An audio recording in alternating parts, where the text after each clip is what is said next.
বেগেৰে পাকঘৰলৈ আহক। শুইছিলোঁ হে, চকু মেলি মেলি সপোন দেখা আৰম্ভ কৰিব পৰাই নাই। মাতিলে আমাৰ মহাৰাণীয়ে। হেৰি আহিছেনে? গৈছোঁ মণি। শান্তি নাই। মণি, মোক নো ইমানকৈ চিঞৰি চিঞৰি কেলে মাতি আছিলা? হেৰি মই নোৱাৰিছোঁ আৰু এনেকৈ জুই ফুকাই ফুকাই ভাত বনাবলৈ। অত দেৰিৰ পৰা জুই ফুকাই আছোঁ, জুইখিনিয়ে নুঠে। আপোনাক আৰু মই কিমান ক'ম, গেছ এটা লওক, গেছ এটা লওক। গেছ এটা ল'বলৈ বাৰু কেলেই নোৱাৰে? তুমি ক'লে হ'বনে গেছ ল'বলৈ? গেছ এটা বাৰু মই লৈ দিম। মাহে মাহে গেছ ভৰাবলৈ পইচা কোনে দিব? আপুনি আপোনাৰ ধনবোৰ গাঁততে পুতি থকে যাওক, মৌতে লগতে লৈ যাব। সেইদিনাখন খৰি বেপাৰীটো শুকান খৰিখিনিৰ দাম কি অলপ বেছিকৈ ক'লে, সেইটো বাবে আপুনি শুকান খৰিখিনি নেৰাখিলে। কেঁচা খৰিখিনিৰ দাম কম বাবে কেঁচা খৰিখিনিয়ে ৰাখি থৈ দিলে। এতিয়া মই মৰিছোঁ, ফুকাই ফুকাই কেঁচা খৰিখিনি মই এতিয়ালৈকে জুই উঠাবলৈ পৰা নাই। মণি, এই শিল দুটা লোৱা। এই শিলকেইটাৰে জুই উঠোৱা, ফুকাই থাকিবলৈ নালাগে। এই শিলকেইটাৰে আকৌ মই কেনেকৈ জুই ধৰিম?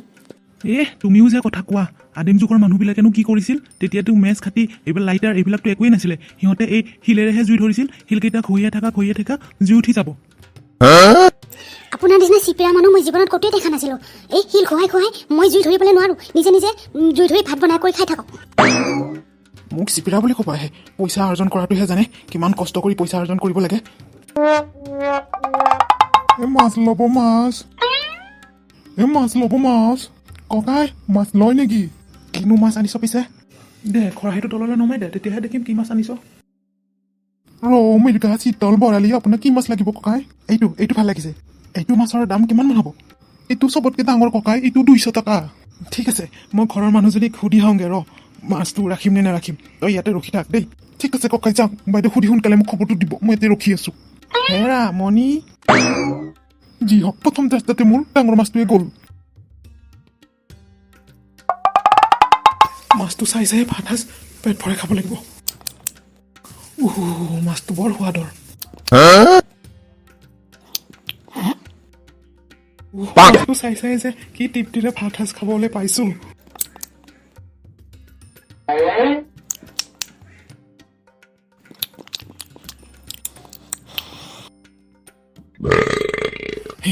মাছটো চাই ভাতকেইটা খাই বৰ সুখ পালো। মাছটো এতিয়া বেপাৰীটো ঘূৰাই দিয়া হওঁগে।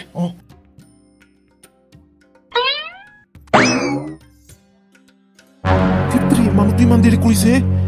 মাছটো কি একেবাৰে কাটি কুটি কেৰাহীত দিহে মোক পইচা দিব নেকি? বেলাই বহিবা হ'লচোন। বেলা বহিলে মই পাহাৰত যাবাই নোৱাৰিম।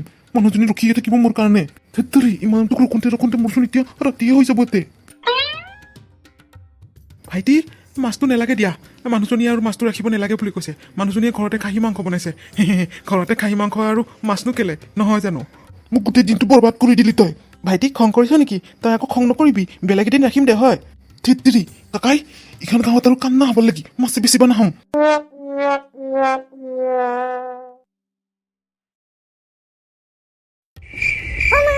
মোৰ চুলিখিনি দেখিছেনে ইমান দীঘল হৈছে? কালি বজাৰ আছে নহয়, আৰু কালি মোৰ স্কুলো বন্ধ আছে। কালি মোক চুলিখিনি কটাবৰ কাৰণে লৈ যাবা দেই। মোক ক'লেনো কি হ'ব পূজা? মোৰ তাত যে এটকা এটাও নাই।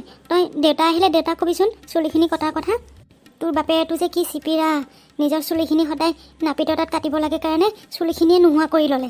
কি জানো মূৰত লগাইছিল, চুলি নোহোৱাবৰ কাৰণে চুলিখিনি গোটেই হৈ থাকিল আৰু নগজেই। মা, দেউতাই যে চিপিৰা, তুমি কি গমেই পোৱা নাছিলা নেকি? ইমান চিপিৰা মানুহ এজনৰ লগত তুমি বিয়াই হ'ব নালাগিছিল। পূজা, কোনে চিপিৰা? কোন চিপিৰাৰ কথা কৈ আছা?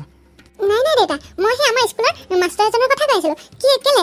মই কি তোমাৰ কথা কোৱা বুলি ভাবিছিলা নেকি? নাই দিয়া। ইমান ৰাতি হ'ল, তোমালোকে শুব এৰি যে দুইজনীয়ে কথা পাতি আছা কেলে? দেউতা, হেৰি কৰিবাচোন, কালি মাক পইচা দিবাচোন, মায়ে মোক চুলি কটাবলৈ নিব। নাই, তোমাৰ চুলিখিনি কটাবলৈ নালাগে। তোমাৰ চুলিখিনি ইমান ধুনীয়া লহপহকৈ বাঢ়িছে, আৰু তোমাৰ মাৰ চুলিখিনিও ইমান লহপহকৈ বাঢ়িছে। চুলি কেলে কাটিব লাগে? আজিকালি দেখিছোঁ হেনো চুলি দিলেও বস্তু পোৱা যায়। সেইদিনাখন দেখিলোঁ তোমাৰ যে ৰোহিণী আইতা, সেই ৰোহিণী আইতাই সৰা চুলি দি পেলাই এটা ডাবৰ ৰাখিছে। মই যদি আগতেই গম পালোঁ হয় যে চুলি দি পেলাইও বস্তু ল'ব পাৰি, মোৰ এই মূৰৰ চুলিখিনি ঔষধ দি পেলাই সৰাই নেপালোহেঁতেন। সেইটো বাবে কৈছোঁ, তোমালোকে চুলি নেকাটিবা। দুইজনীকে কৈ দিছোঁ, চুলিখিনি সৰিলে এটা পলিথিনত ভৰাই থবা, আৰু এই চুলি নিয়া বেপাৰী আহিলে সেইবোৰ দি পেলাই কিবা কিবি বস্তু বাহিনী ৰাখিব পৰা যাব। তুমি যদি চুলি কটাটো নিবিচাৰা ঠিক আছে, মই চুলি নেকাটো, কিন্তু তুমি মোৰ কথা এটা শুনিবলৈ লাগিব।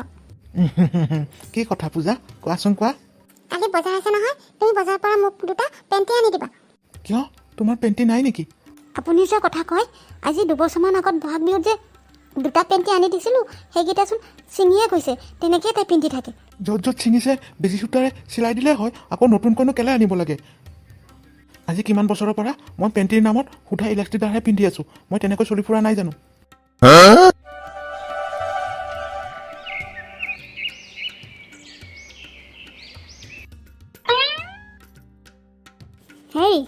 হেৰি বোলো উঠক চকু মেলি মেলি সপোন দেখিবলৈ হ'লেই নে অঁ মণি চকু মেলি মেলি সপোন দেখা আৰম্ভ কৰিছিলোঁহে তুমি আহি মাত দিলাই বোলো উঠক আজি বজাৰৰ দিন ঘৰত বজাৰ পাতি একোৱে নাই বজাৰত যাওঁগৈ বজাৰ কৰি আনক তেতিয়াহে মই দুপৰীয়া ভাত বনাবলৈ পাৰিম হা কি ক'লা তুমি বজাৰ পাতি নাই ঘৰত বজাৰ পাতি নাই এমাহ আগত মই বজাৰ কৰি আনিছোঁহে ইমান সোনকালে শেষেই হ'লনে এমাহ আগতহে বজাৰ কৰি আনিছিলে এসপ্তাহ আগততো বজাৰ কৰি অনা নাই সদায় জানো খাই থকা নাই ক'ৰপৰা থাকিব যাওক সোনকালে বজাৰলৈ যাওক এতিয়া কথা চুপি থাকিবলৈ নালাগে ঠিক আছে যাওঁ বাৰু মই বজাৰ কৰি আনি দিম কিন্তু বস্তু অলপ হিচাপত চলাবা এটা পিঁয়াজ নাই বুলিও তুমি এসপ্তাহ চলাব লাগিব আৰু এপোৱা মিঠাতেল নাই বুলিও তুমি 2 মাহ চলাব লাগিব এনেকৈহে ঘৰ চলাবলৈ পাৰিবা মই কোৱা ধৰণে যদি ঘৰ চলাবলৈ নোৱাৰা চাবা কিন্তু এমাহৰ আগত বস্তু শেষ হ'লে মই কিন্তু এমাহ 2 মাহৰ আগত বজাৰ কৰি আনি দিলোঁ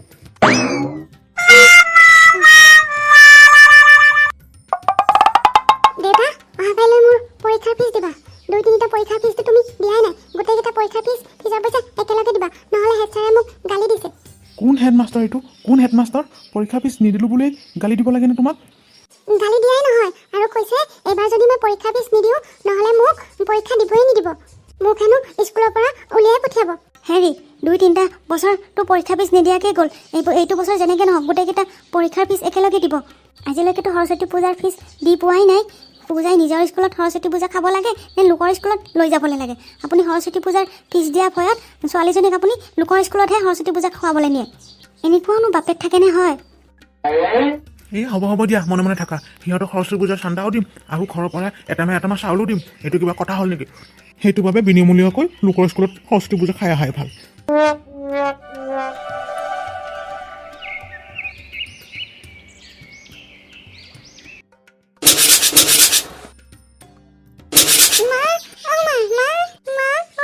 পূজা কি হ'ল স্কুলৰ পৰা আহিলে যে স্কুলত কোনোবাই কিবা ক'লে নেকি তোক কিয় মোক এনেকৈ চিঞৰি মাতিছ কি হ'ল পূজা মা স্কুলৰ পৰা ছাৰে মোক উলিয়াই দিছে মই যে পৰীক্ষা ফিজ দিয়া নাই মই কালি দেউতাক খুজিছিলোঁৱে পৰীক্ষা ফিজ দেউতাই মোক নিদিলে আজি স্কুল যোৱা টাইমতো মই দেউতাক পৰীক্ষা ফিজৰ কথা কৈছিলোঁ দেউতাই একোৱে নক'লে এতিয়া মোক ছাৰে স্কুলৰ পৰা উলিয়াই দিছে মোক কিন্তু পৰীক্ষা দিবলৈ নিদিয়ে এই মানুহটোৰ লগত নোৱাৰিছোঁ আৰু থাকিবলৈ আজি আহক আজি তোৰ বাপেৰে আহক ভাল একেষাৰ দিম এক নহয় তোৰ বাপেৰে এখন ঘৰত থাকিব টকা পইচাবোৰ সাপুতি লৈ এক নহয় তই মই এইখন ঘৰত থাকিম পূজা তই একো চিন্তা নকৰিবি তোৰ বাপেৰে নিদিলে কি হ'ল মই দিম পৰীক্ষাৰ ফিজটো আৰু আমি দুইজনী এইখন ঘৰত নাথাকোঁ আমি দুইজনী আজিয়ে মোমাইহঁতৰ ঘৰত যামগৈ কি কোনে ক'ত যোৱা কথা ভাবিছ কোনেও ক'লৈকো যাব নোৱাৰ তোৰ মোমাইহঁতৰ ঘৰ যিমানহে দূৰ নাই বোলো তাত গ'লে অহাই যোৱাই 200 টকা খৰচ হ'ব 200 টকা কি এনেই আহে আপুনি কি ভাবিছে মই আপোনাৰ টকা আশা কৰি মোৰ মা ঘৰলৈ যাম নেকি নালাগে আপোনাৰ টকা মোক নালাগে আছে নহয় মোৰ বেচিব পৰা বস্তু